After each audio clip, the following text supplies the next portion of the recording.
A lot of the problems that happen with small to medium-sized businesses is they accumulate personal data of customers like dust bunnies. Like they collect it and they collect it and they keep it and they keep it and they keep it.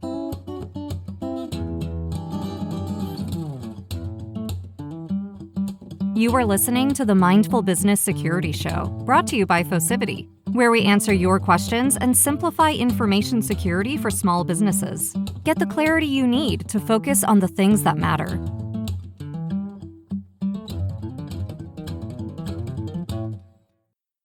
Hey there, and welcome to the show. I'm your host, Accidental CISO, and I am glad that you are listening today. I want this show to be the best one out there for business owners and leaders to learn about cybersecurity, how you can protect your business mindfully and strategically.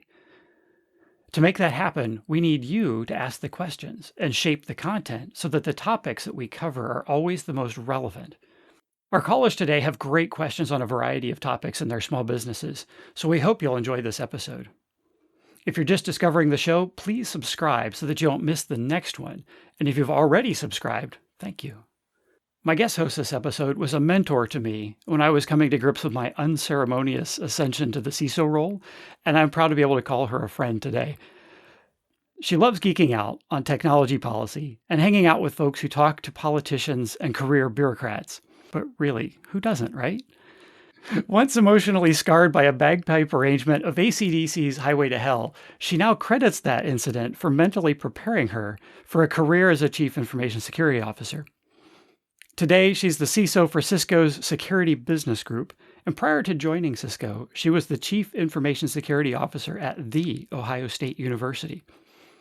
Her book, Navigating the Cybersecurity Career Path, was just released this fall from Wiley. I am blown away to be joined by such an amazing and talented industry veteran today. Welcome to the show, Helen Patton. Thank you so much for having me. And I'm having flashbacks about bagpipes and AC/DC as we speak, so thank you for that. I think they're one of those things that people either love them or hate them. I don't think I've ever met somebody that's like, oh, bagpipes are all right. Yeah, it's how it goes. So first and foremost, I want to hear about the book that you have just published. Tell us about the book and where folks can find it.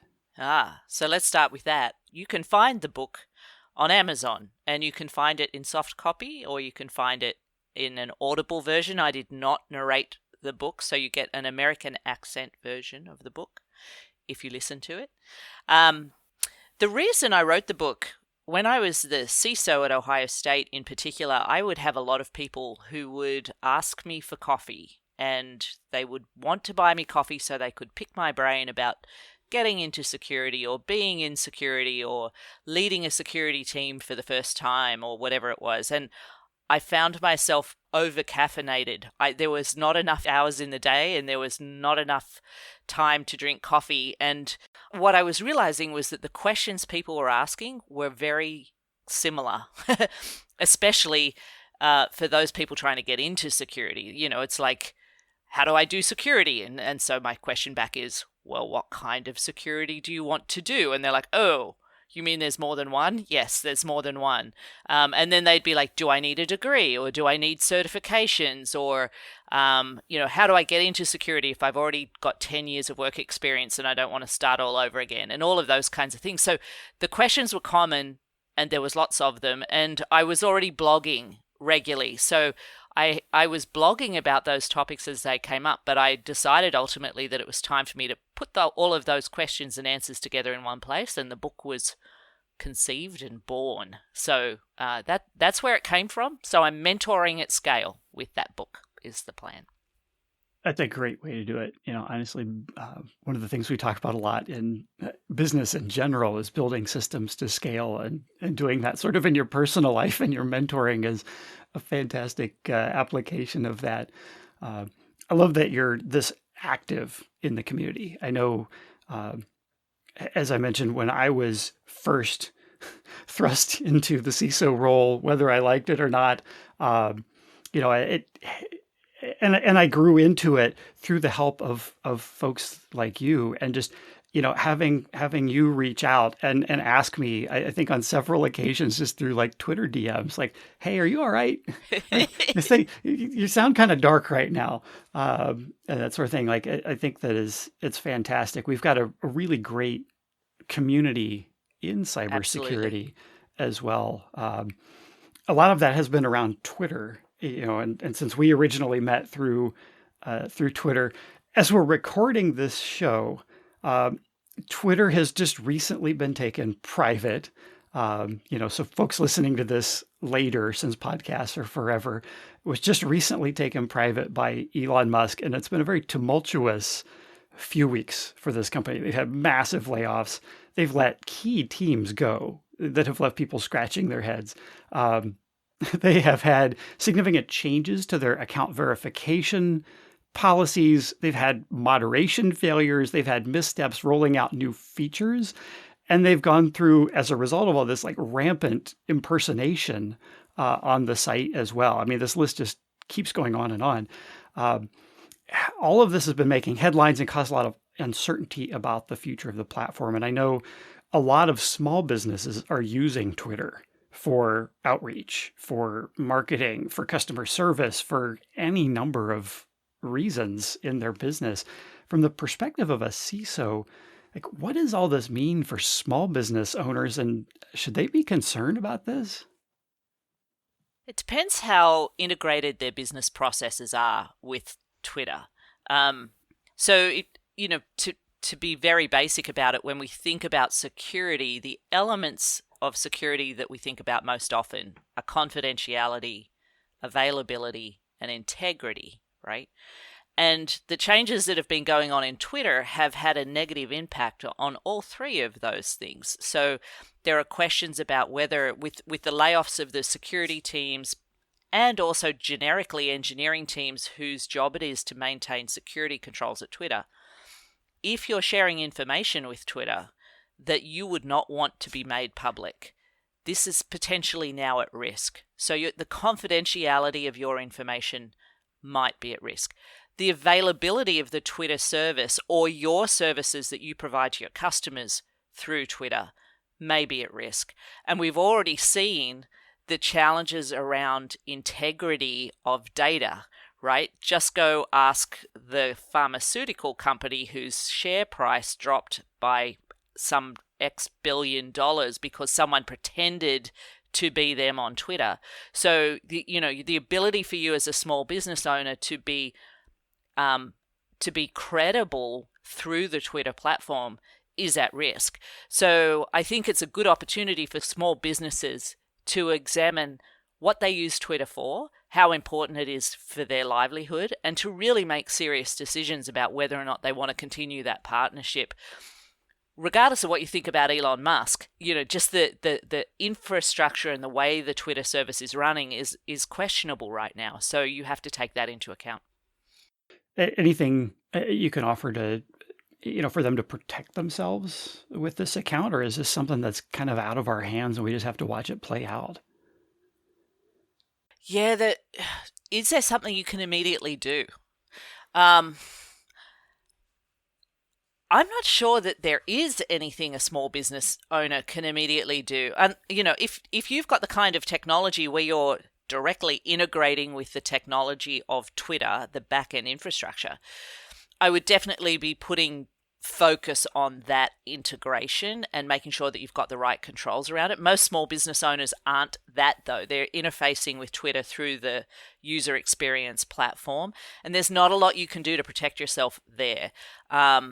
I do think you would want to, again, if you're using the Twitter platform to represent your company and you think you're at risk of someone impersonating you or otherwise interfering with that, I think you should be thinking about what your alternatives are.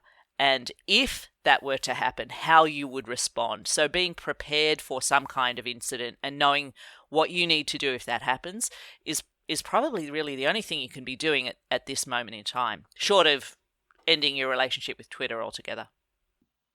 One of the things that I was thinking as well is I know they killed the service that was doing multi-factor authentication, the two-step authentication with SMS codes. they've still got it if you have an app set up to do the tokens on your phone, but a lot of businesses may not even have MFA set up, multi-factor authentication set up. Or if they did, maybe they were using the SMS base. So I think, small businesses probably would do well to go back in and make sure that they have multi-factor authentication turned on, because if somehow passwords or databases are somehow breached at Twitter and somebody is able to access that account, anything that account, as you mentioned with those integrations, has access to could potentially be at risk. So it's just some of those really, really basic things that need to be in place, but folks may have things that they expected were in place that no longer operate properly because of changes that Twitter has been making. Right. I do think there is also, we should be thinking about worst case, and there's a lot of speculation. Is this the end of Twitter? Will it go away overnight? Will it die some slow death? But to the extent that you can download copies of your data and have that available to you and not have to rely on Twitter to get that, and particularly customer lists or anything else that you may be using Twitter for, making sure that you've got local copies of that information is also very important right now until it becomes more clear what the future of Twitter and the timelines associated with that future really are. That's another great suggestion. I downloaded mine earlier in the week, and it took 2 days from the time that I clicked the button to request it until I received the notification that your data is ready to download to get it. So folks that want to have that data backed up should definitely plan ahead and make sure that they've got that backed up and take a snapshot now, because if the site becomes unstable, it may not be something that they're able to get in a timely manner. The other thing, of course, is if you're using Twitter to do outreach to your customer base, what's your alternative? And do your customers on Twitter know what that alternative is? So getting reminders out to them that says, hey, you can find us on Twitter, but you can also find us on Instagram or TikTok or wherever you might have your alternative path. Now's a really good time to remind your customers of that too, just in case the worst happens. Last question here before we go jump to the callers on the phones. If there was one thing that you wanted small business owners to know about information security in their business, what would that be? I think I would want them to know that actually security is not that hard. We have a tendency to think of it as this very technical field, and it can be. I'm not going to suggest it's not. But for a small business owner, really what needs to happen is the business owner needs to be really clear on what the purpose of their business is, what the information is you handle to execute that purpose, and the systems you have, and work with your technology staff or your technology service providers to make sure that those things are as protected as you feel comfortable protecting them. And that's really all there is to it. This is risk, right? This is, do you brush your teeth in the morning and at night and floss? Or do you run the risk of poor oral hygiene? Do you wear a seatbelt? Do you not wear a seatbelt? Do you wear a bike helmet? Do you not wear a bike helmet? Every action we take everywhere involves risk, and being a small business owner involves risk. You can't not have cybersecurity risk and be a small business owner. It's going to be there. The question is, how much risk are you willing to absorb? And just make sure you're comfortable with that. That's where I would go with that. It's not something you can ignore, but it is something that you can have a process around managing so you feel like you're doing what you need to do. Yeah, you would ask a question. This actually made me think of this. You would ask a question on LinkedIn about what, I forget exactly how you word it, but what a good security program or a mature security program looks like. And I was thinking about that, and I didn't respond back on LinkedIn because I was thinking about it later and I wasn't near my computer at the time, but I boiled it down in my head to a sufficiently mature security program doesn't look a whole lot like security. No. It looks like operational excellence. That's right. Is what it ends up looking like, because it's Yes. having the right tools, the right people, the right training. The organization knows what they do, and they're able to do that consistently, and they've got the right tools and equipment, and things they run smoothly. And security and all of that, just it kind of blends into enabling the business and the efficiency and everything else that they're shooting for as managers in a business. Absolutely. Security is a funny thing. The reason I got into security is not because I actually thought security was an end goal that I wanted. I don't like change that I can't control and direct. Like, I like change if I'm in charge of it and I know it's going to happen. And I'm the person that parks in the same parking spot every day, and I brush my teeth and get ready for work in the same order every day, and it's predictable and it's boring. I want security to be predictable and boring so that a small business owner knows what they're doing during the day and it happens. They don't have to get unexpectedly and rudely interrupted by some cyber event that they didn't count on, right?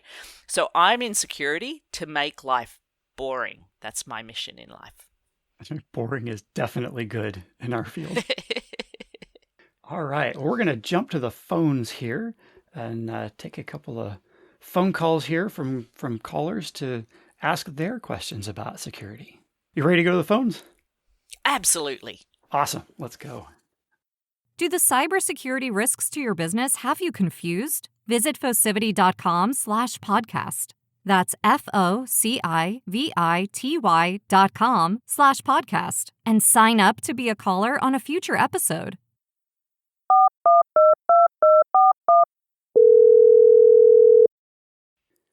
On the line here with us for our first caller, we have Nick from Minneapolis. Hey, Nick, how are you doing today? I'm doing well. Thank you for having me. Yeah, how can we help you? Well, I have two questions here, and I'm really interested in some feedback from Helen here and from you. Like, what are some great first steps? My first question is in a small private medical practice that typically would not have the most technically savvy individuals, what would be your first recommendations in securing the localized technology in use in that practice? It's a really good question, and my dad was a physical therapist with his own practice, so near and dear to my heart. I think so. I'm going to make some assumptions about the practice, and feel free to tell me if these assumptions are not right. I'm going to assume that what is local networking kind of equipment and local PCs and laptops and so forth, and that those things are accessing cloud-based patient record systems and those kinds of things, right? So with that kind of thinking around what the architecture is, really what the local practice is going to be on the hook for is that equipment that's in the medical center itself. And so you're really looking at what can you do to make sure that the information that's on that local network and on those local PCs and laptops is not available to anybody who just happens to be walking by or sitting in your waiting room, and that those machines that have access to the internet are protected from downloading malware and those kinds of things. So at the network layer, I'd be thinking about things like if you've got a default password for your router, I'd want you to change it, right? If you've got a default administrative account called admin, let's change that to something else. So just doing some basic protections, and usually your network provider of your office is going to give you recommendations on what those steps would be. So changing default passwords, the kind of encryption you may have on your local network and so forth. You want to be able to get something that's strong there. On the endpoints themselves, on your laptops and desktops, and even on your cell phones, if you're using tablets and cell phones and things like that, making sure that those things are up to date with their software and their operating system so that you're not using old technology that may have more known security bugs is an easy thing to do. Certainly making sure that those devices have some kind of anti-malware, keeping the local system clean from malicious software and those kinds of things, viruses, really basic 101 kinds of things. And I would say for everybody who's in that office who's logging into systems, if you're logging into a system that contains patient data, you want to have multi-factor authentication capabilities there. Now, when you're in a medical office, you're logging into machines all the time. So I'm not suggesting actually that you do a heavy password push there. But if you've got a token like a YubiKey or something like that that people can use as their second factor, I'd be looking for those kinds of support, login authentication supports as well. I don't know. I think that's where I'd start. Just a couple of things that I might add to that on the anti-malware software that you put on.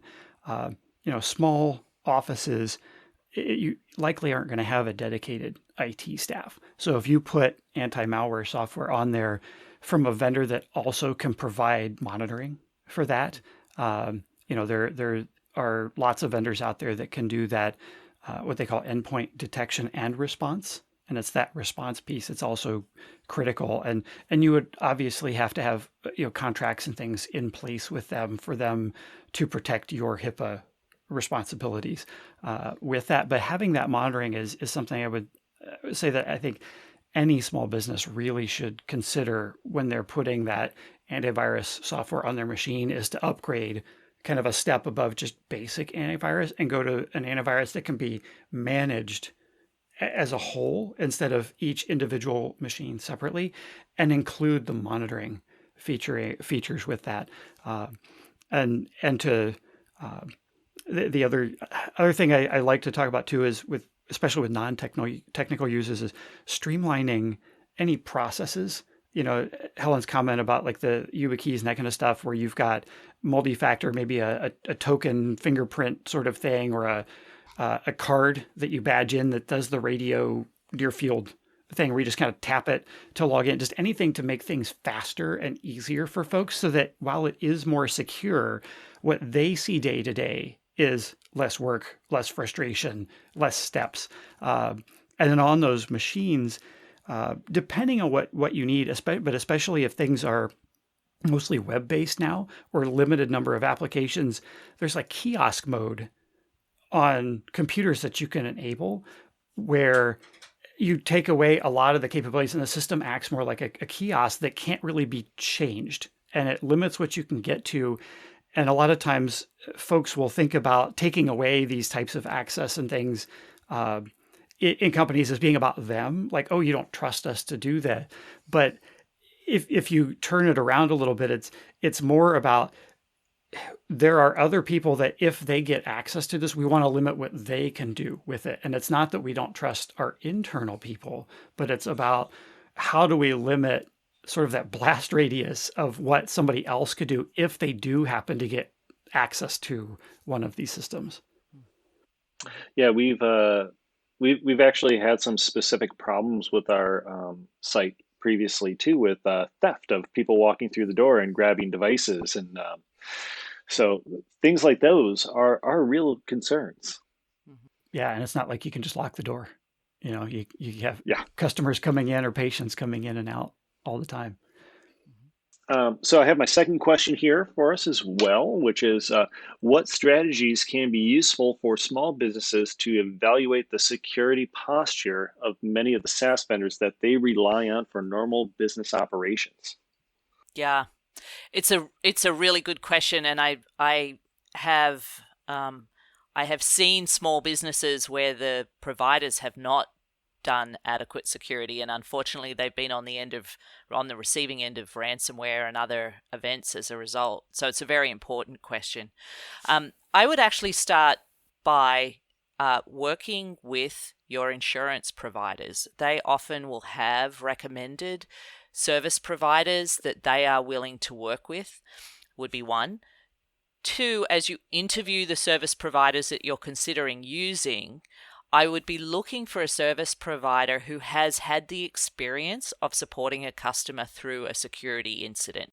If I had a service provider who told me none of their clients had ever been breached, I would be immediately suspicious.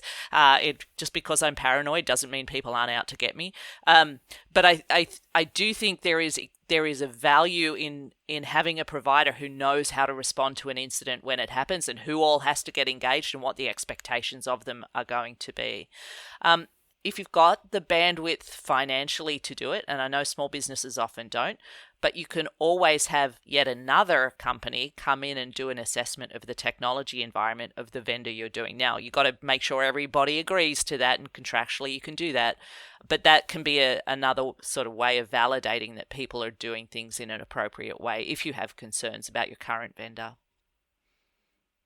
Asking about an incident is fantastic. I have not thought of that before, but it is a great question, because if they can't speak intelligently to that process and what happened, it's going to be very obvious that they don't know how to handle that type of thing. And if they don't even have a plan in place to be able to handle that, it's not going to go well when it happens. What I found is when I was working in healthcare, SaaS as a provider for healthcare providers, when I was talking with my upstream vendors, if I ask a vendor about doing a business associate agreement, those HIPAA, BAA contracts where you put those contract terms into your master service agreement or whichever contract they end up in, if the salesperson, when you ask about that BAA, you don't spoon feed them what it is, but if you ask about it and they don't know what that is, that's going to tell you pretty early on that like this company doesn't work with healthcare providers a whole lot, because that's such a standard thing that healthcare providers need. And if their sales folks don't know what that is, their healthcare is not a primary business of theirs. Yeah, well, great. Well, why don't you take care, man? Take care, Helen, and have a wonderful Thank you. weekend, okay? You bet. Yep. Thanks, Nick. Next on the line, we have Christine from New Jersey. Hey, Christine, how are you doing today? Hi, AC. Good. How are you? I am doing very well. Very well. We've got Helen here with us. What can we do to help you today? My background is I do outsourced CFO work, primarily for investment firms. So security is a big concern for us. And I work a lot with startups, and security should be a concern for new businesses. A lot of times, founders are very in tune with it. Sometimes they don't even think about it. One of the problems is that they really don't know what to do to implement good security practices right out of the gate when they're forming the company. So what are some of the things that they can do in the early days of formation just to ensure that they have good infrastructure, policies, procedures in place, so that if, when they get deep into making sure that they have good security set up, they don't have to go through a lot of pain undoing and unwinding some bad early decisions? It's a really great question, and it's an important question for small business owners to think about. My recommendations here, recognizing that when you're in startup land, your goal is not to invest a lot of back-end dollars into your business. It's all about getting your product ready for market and getting it out the door. I do think there is, when you first pick up the phone and you say, my first call is to my lawyer, my second call is to my accountant, your third call should probably be to a technology service provider who can advise you on your cyber profile. So regardless of whether you're a startup or not, depending on the kind of business you're trying to get into, there may be security regulations that you have to take into account right from the beginning. A generic lawyer may know that, but probably doesn't, right? So if you're not even sure, well, where do I find this expert to advise me? You can certainly start with your law firm and say, get me a technology lawyer. That can be a place to start. You can also go to your insurance company, because I'm sure you're taking care of, your accountant will want you to have insurance somewhere along the line. So your insurance company can also provide recommendations of companies or advisors that you could use. What I would encourage there is just to have an advisor come in and do an evaluation of the kind of business you're going to have, the kind of technology you want to use in the early days, and what kind of risk exposure you might need to be mindful of. And as long as you know that, then you can make a risk-based decision about whether you do anything about it or not. And in the beginning, you may choose not to, but at least you know what those things are. And then as you get further along your small business development life cycle, as you're further in, you're a little bit more mature, then you've got the opportunity to engage more permanently with a service provider who's going to help you build a security strategy that's in line with your development roadmap. So that's how I'd think about starting it. Something I'm seeing too is a lot of IT managed service providers these days. The old way, it was all break fix. You had a contract with them and they were just tech support effectively. Like they might provide some hardware and that kind of stuff and do some managed services as well, but it was largely break fix. But there's sort of a new breed of IT MSPs these days who really understand security, and they have designed standard sets of tools that they bring in sort of as a turnkey option to drop in the IT infrastructure for a small business that includes all of the tools you're going to need for business productivity and email and security and everything else layered into that. And you don't have to make these decisions because they've already vetted these vendors and determined that these tools work well together. And that's what they're able to support. And the downside is it ends up being a little more expensive. From a lot of them use a per seat price. So based on the size of the organization, it'll be a certain amount per employee or per license. But it's typically an all-inclusive sort of thing. And it's a little more expensive for the folks that are doing the turnkey, full managed security and infrastructure all together. But I feel like what you get for that is worth significantly more than that additional cost per head, because it really, in the grand scheme of running an organization, isn't all that expensive. And the time that you would waste with inefficiencies in your processes and having the wrong tools and like you said, unwinding bad decisions. That's incredibly expensive. And so just paying a little more upfront for somebody who can drop in a solution that you know is going to meet your needs and operate them, and they know all these things work well together, is a really good way to look at it when you're first getting started. That makes sense. And I see a lot of scrappy startups where they try to do their IT setup themselves. You get your web domain, you have a web hosting service, and you get your email through the web hosting service. So I think a lot of times they make some bad mistakes. So getting a service provider up front is probably good advice for startups. It's quick and easy, but saving, $20, $30, $50 a person per month for what the pain it's going to cause later when you have to undo that and migrate email and other services out of providers that aren't meeting your needs. That's an expensive project. Yeah, that makes sense. The one thing I will say too is there is a time cost associated with this recommendation, but it is never too early to be doing security awareness training with the staff that you have. And there are a lot of free resources out there around what's basic security hygiene for people. So things like using a password manager or using multi-factor authentication when you log into your website that you're using to run your business and so forth. So I would also encourage small business owners to find a way to carve out a little bit of time for their staff and for themselves just to do basic training on security stuff. And it is everywhere. The federal government through the Department of Homeland Security offers it. Most states are offering small business security training that's free. So there's a lot of resources that are very good that can just help generally your employees, whether you got 1 or 10 or 15 or 20, help them understand just basic security protocols that they can use at work and at home for that matter. And can their managed services provider provide that type of training? Yes, the MSSPs certainly will. And again, your insurance providers, if you're going to get cybersecurity insurance and those kinds of things, often you can negotiate getting training as part of that contract cost. So that's another place to think about that.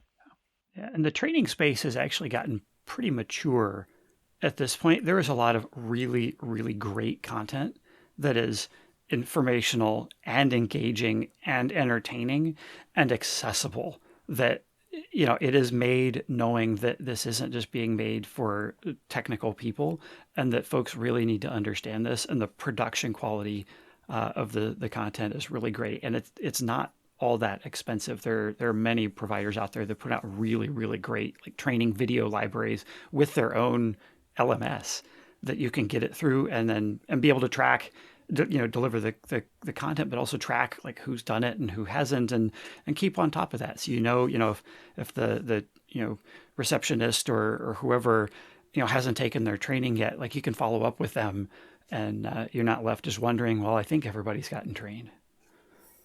I would also encourage a small business owner to look to their banks as well. Not just big Wall Street banks, but a lot of regional banks are also having a business outreach arm that includes cybersecurity training as well. So that's another place you can go to ask for help that should be part of your business engagement with that partner. That's a great recommendation. I never knew that. It kind of leads to my next question. I work with a lot of companies, and you bring up the issue of cybersecurity, and they say, "Oh yeah, we have virus software, so we're all good. We're fine." Can you kind of walk through ways where security can be breached even with virus software? Because I think people have this false sense of security just because they have virus software on their computers. Yep. So the first thing I'd say is it doesn't matter how much security you have, you're still at risk of being breached just by having a computer and having internet access, right? So whether you have just virus or whether you have 4 or 5 different security tools, the risk is still out there. You may have mitigated it, but you never get that to zero unless you shut the doors and shut up shop, right? But what antivirus software is designed to do is it's designed to protect the laptop or the desktop or the server from getting malicious software installed on that. But there are actually a lot of other ways that an attacker could get access to your data and be able to interrupt your business operations or to steal that data if confidentiality is a concern. And often it's by phishing your employees and getting them to voluntarily give up their login credentials. And then the attacker will use those login credentials, which are legitimate, and get access to that data. And they use those login credentials then to get to the information that they're looking for, or to disrupt the system that if that's what they want to do. And it doesn't matter whether you have antivirus software on your laptop or not. If an employee clicks on a link and goes to a fake website and keys in their login information, then game over, right? It's just going to happen. So antivirus is important. It's not something that I would say you shouldn't have, but it's only one tool in the toolbox. And that's really the problem with security. And unfortunately, a lot of small business owners are asking questions where they want assurance that if they do X, then they're good, then they're protected. It doesn't work that way, right?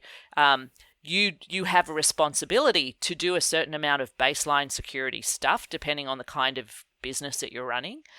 But even if you do that, it's not going to guarantee that you're not going to be impacted. So this is where we get back to this conversation around training and awareness and knowing what to look for and practicing how you will respond if the worst happens, so that you can do that quickly and efficiently and with the minimum amount of disruption to your business, right? So unfortunately, there are no silver bullets in the world of cybersecurity and protection. What do you think, AC? Yeah, our last caller was asking another question that we talked a little bit about antivirus software as well.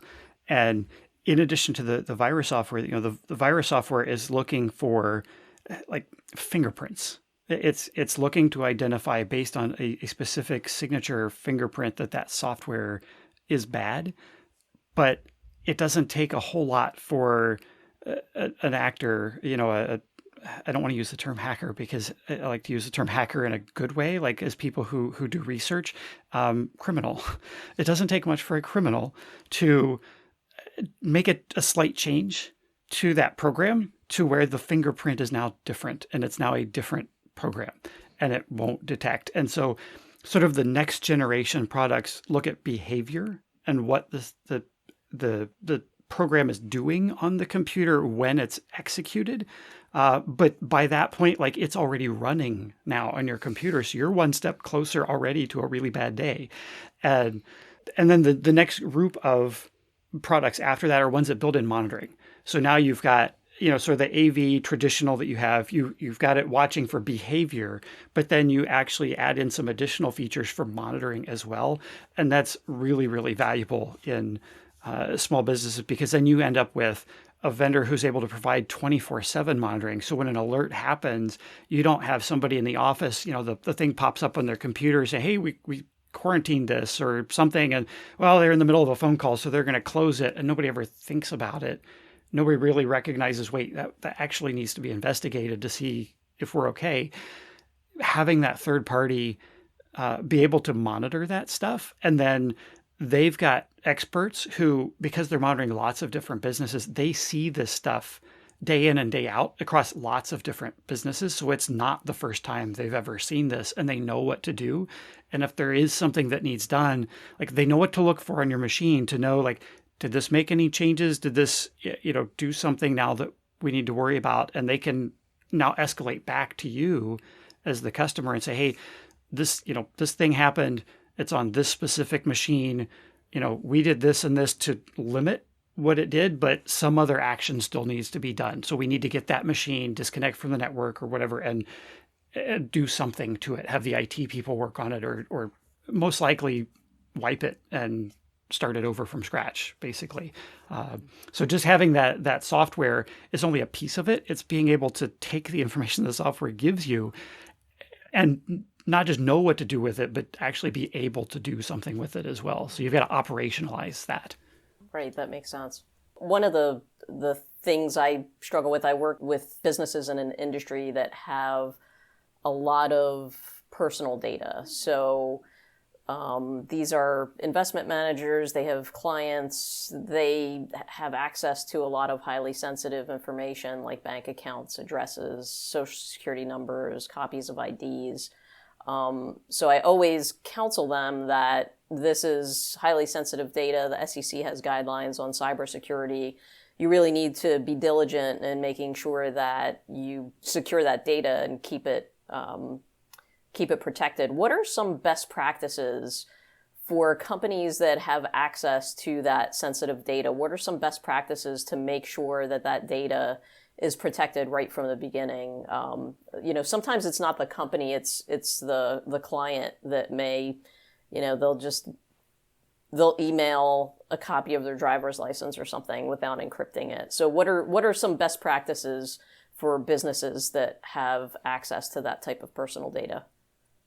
If you're going to have customers, clients in that situation, you have to start with some training. I continue to go back to the training thing, right? Every employee in that company, even if it's a small company, needs to understand that is personal data that is going to be regulated, particularly in the finance industry, but most states also have some on the books regulation about protecting what we call PII or personally identifiable information. And there are going to be state regulations, there are likely to be industry regulations, and your folks need to understand what they're obligated to do. And some of those regulations get particularly prescriptive as well. So it's not just you must protect this, but you must do it in this way.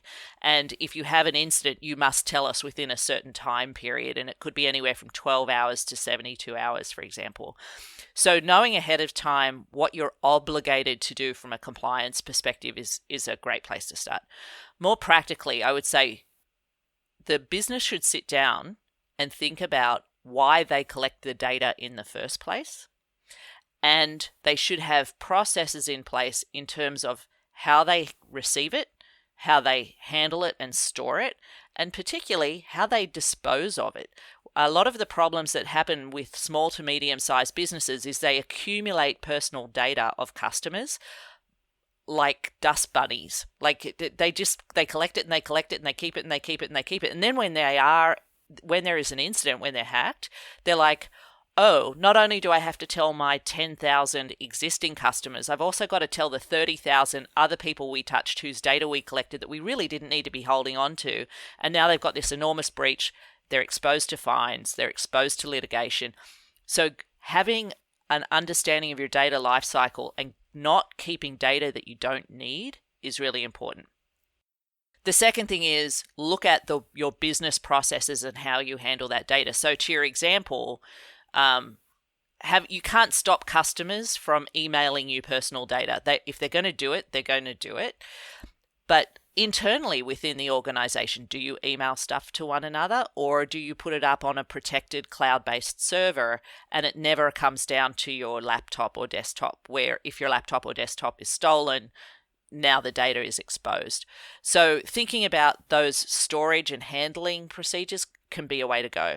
And then you can think about the technology controls that we might want to wrap around that. So again, things like multi-factor authentication for when you log into systems, making sure that your laptops and tablets and others are encrypted. And again, your service providers can help make sure all these things are in place.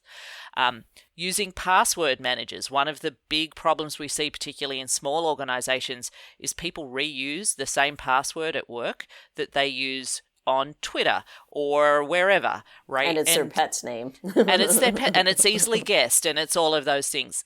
There are password managers, they're free, and they help you generate passwords. That I use lots of passwords. I really only know one, and that's the master password to my password vault, right? We need to get our people in the habit of using password managers, for example. So there are things like that. But really, to me, the core of it is you've got to be really intentional as a business about what data you collect and why, and how long you keep it for. That's probably your biggest, freest control that you can invest in. That's one of the things that kind of fascinates me about the privacy space, because it's an overlapping discipline with security, but it's its own entire field. But one of the things that I find fascinating about privacy is it exists at that intersection of like the business and security and technology, because that's the why. Like, why are we collecting this data? What are we going to do to it? How do we do with it? Where are we getting value out of that data? So it's a really, really interesting place. But then, as Helen was mentioning, like you've got all these other facets of it where you have to know like how that data is classified and be able to know in your systems, is this customer data, this private data, whether it's PII, the personally identifiable information, or if it's maybe data that they've generated that's about them as well, that may not necessarily exactly be PII, but other forms of their data. Knowing which systems that's in, so how you classify your data, how you make sure your systems are labeled so that you know where it is and who has access to it and all of that, and how it's being used, who it's being shared with on a third party. Because again, once you start getting this really valuable data, like you end up working with third parties to get more value out of that data. And you end up having to share this data just out of the nature of doing business and making the most out of it. So the laws that are in place, whether it's GDPR or California or New York or wherever,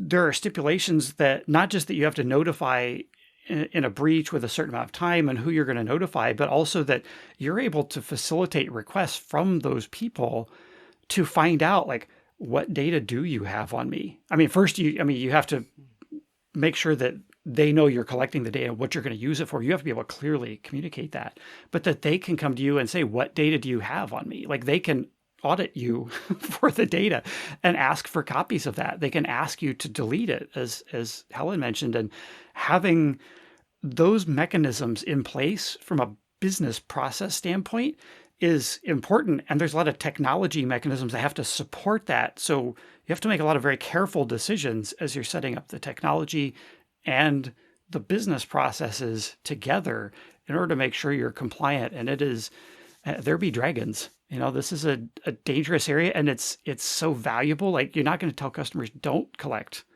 this data, but they just have to be mindful of, if we don't need it, it's a liability to us. We only should collect what we have and have a defined need for. I would definitely recommend any organization that's collecting PII or something that would be considered very sensitive to engage with a privacy lawyer to help understand what's going on in that space. When you look at sanctions that have come to companies from the FTC, for example, or other consumer watchdog organizations, where they come down the heaviest is when an organization is telling customers that they take security and privacy seriously, and then you find out post-breach that they weren't doing basic things, and that becomes I'm forgetting the legal term, but basically there's a truth in advertising problem that's going on where there's a disconnect between what you're telling your customers and what you're actually doing. And so engaging with security and privacy consultants who can help you make sure that what you're telling your customers is indeed what you're doing is going to be really important. And there is a state-by-state privacy initiative going on. So California's got its own privacy law. Illinois has got its own privacy law. There are privacy elements baked into financial regulations. So the regulatory landscape around privacy and security is really complicated. And it would be very hard for a small business owner of any kind of work vertical to really know what's going on without engaging with a professional. So again, you start with your lawyer when you're talking to your lawyer as a small business owner, making sure that you're considering security, but also privacy. It's going to be a big deal, and it is something that is really hard to go back and fix after the fact. So you've got to get in front of it pretty early. The privacy side more than the security side, actually. Excellent points. And they can help you not make mistakes once you already have the data about changing and doing something else with it that you haven't told the people whose data it is that you're going to do. In small businesses moving fast, it's very easy to forget, you have some new opportunity come up, some new partnership, some new whatever. And, we can do that. We can share this information, and then come to realize that wasn't part of the deal. And you got to go back and make sure that that's included and communicated and agreed to. I think we got maybe time for one more. Sure. Awesome. In the post-COVID world, I'm seeing a lot more remote businesses. So they don't have a physical office. So what are some of the challenges specific to maintaining security protocols when your workforce is in various states working from home, in some cases working on their own computers? What are some of the protocols that should be in place for a remote work environment? What could companies, particularly startup companies, do to address some of these challenges right out of the gate? So I'm going to sound like a broken record. Training is important. So the main difference really between having people in the office and having people working from home is that in the office, as a business, that the only people in the office are authorized to be there. You can't know that when somebody's working at their kitchen table or the WeWork center down the road or the Starbucks or whatever, right? So you have to make sure that your employees understand what can be shared publicly and what can't, and how to conduct their business in a way that protects that, even if they're in a public space.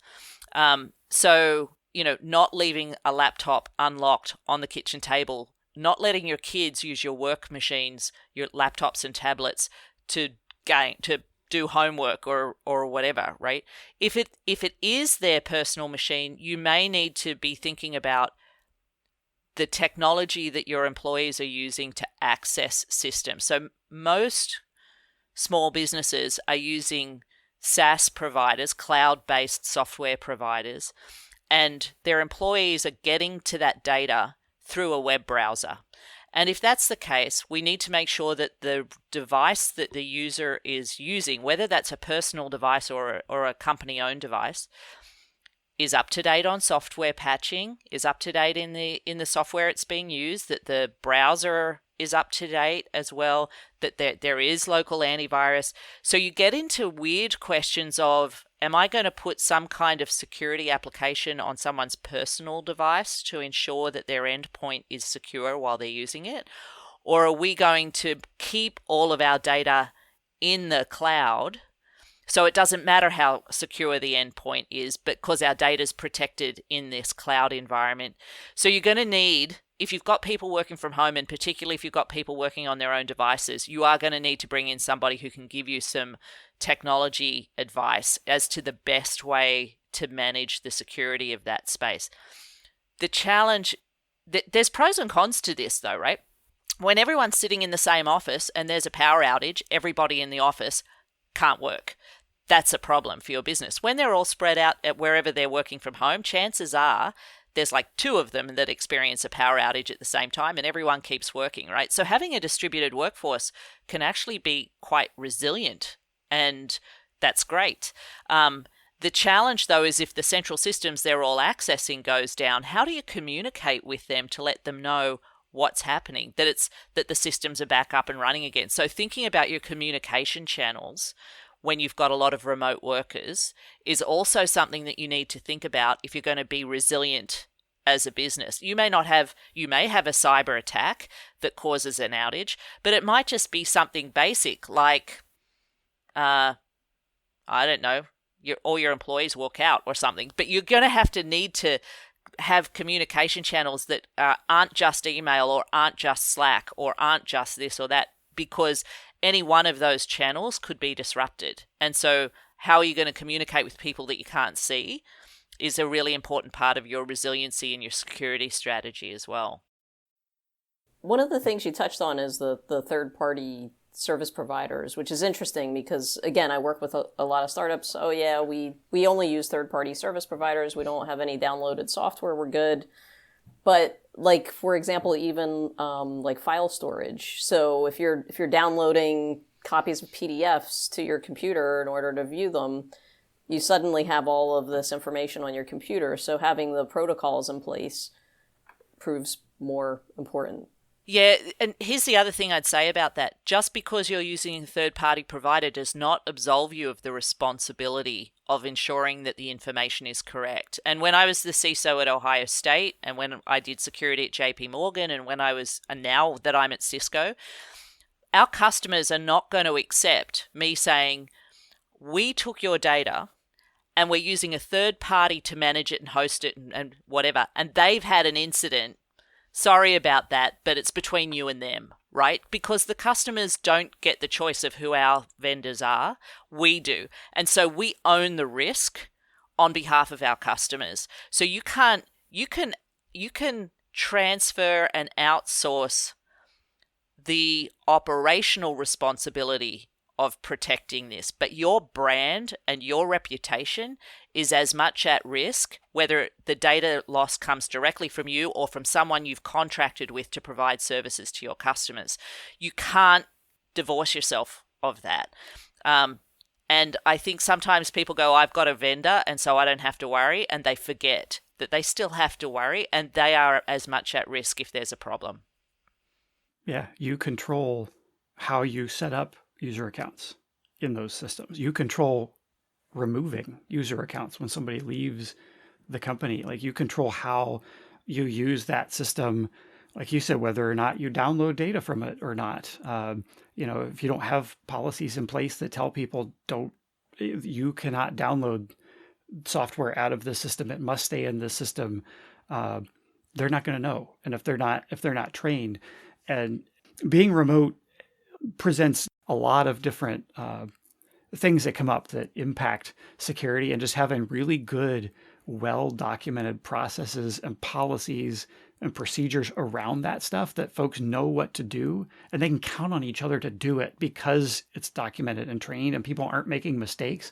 And if somebody misses a step, like, somebody else may notice. If it's not defined, let alone written down, you're not going to have that. You're not going to be able to mistake-proof things. You're not going to be able to improve those processes, and you're not going to be able to really protect the company in these, don't even know what to call it, not edge cases exactly, but these things that happen on the periphery of the business, like onboarding and offboarding, that aren't part of your core business activities, but they're so important when it comes to security.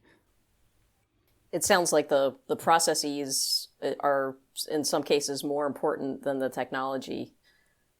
That's kind of the message I'm hearing from both of you. Absolutely.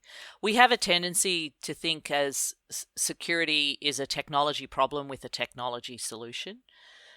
And that's not always the case. It's not always the case. And a solution does not have to involve a new tool to get it done. I'll give you an example.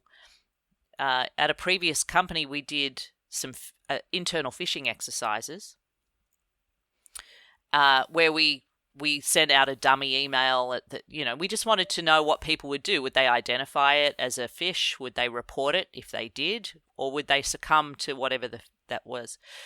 As it turned out, it was the legal department that most fell for this particular kind of phish, not because they didn't care about security and not because they were silly. Their business process was that people would send them things by email and they like attachments, and they download those attachments, and they would do that hundreds of times a day. That was just their business process, right?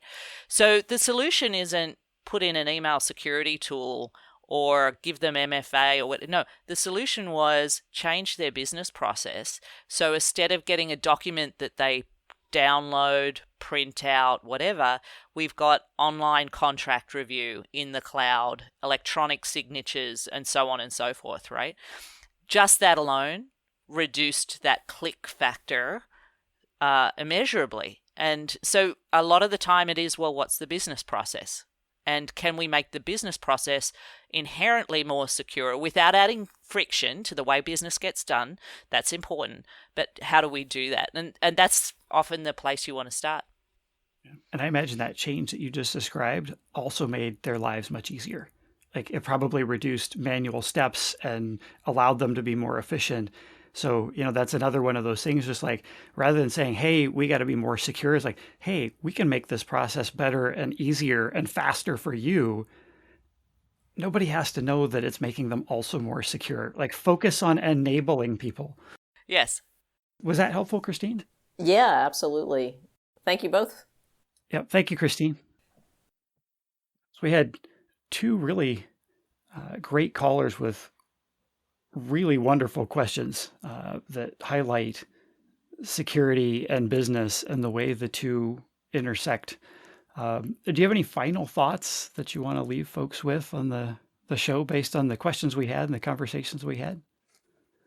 One of the things about security and doing security and being secure is it's super contextual to the kind of organization you have. It depends on how big the organization is. It depends on the kind of industry you're in, your location, the kind of data that you use, the kind of technology you use. And so it's really hard to go out as a small business owner and find advice that is applicable to your environment really well.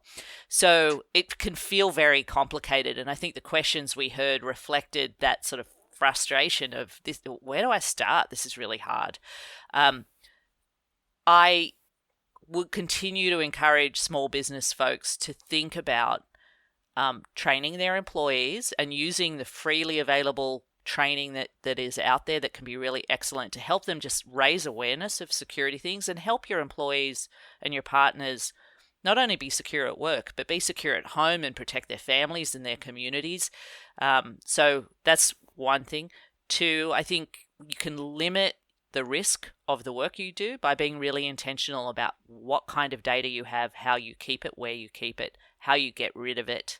And three, I think there is a growing industry of service providers who are standing ready and willing to support your environment, to monitor your environment, to help you respond if response is necessary. So you don't have to go it alone. So, there is help out there, and I think we should be comforted by that. The last thing I'd say is there is a book I would recommend. It's written by a guy named Chris Castaldo, and it's called Startup Secure. And it's written for small businesses, startups, obviously, and gives you guidance around the kinds of things we've talked about today and how how to begin. And it's a really excellent resource, and I would recommend it highly. Excellent. I will put the name of that book and the author in the show description so that folks can find it. Speaking of finding things, where can folks find you online? Professionally speaking, you can find me at my website. So cisohelen.com is my website. And from there, you can get to my LinkedIn profile, my Twitter, my Mastodon, my whatever.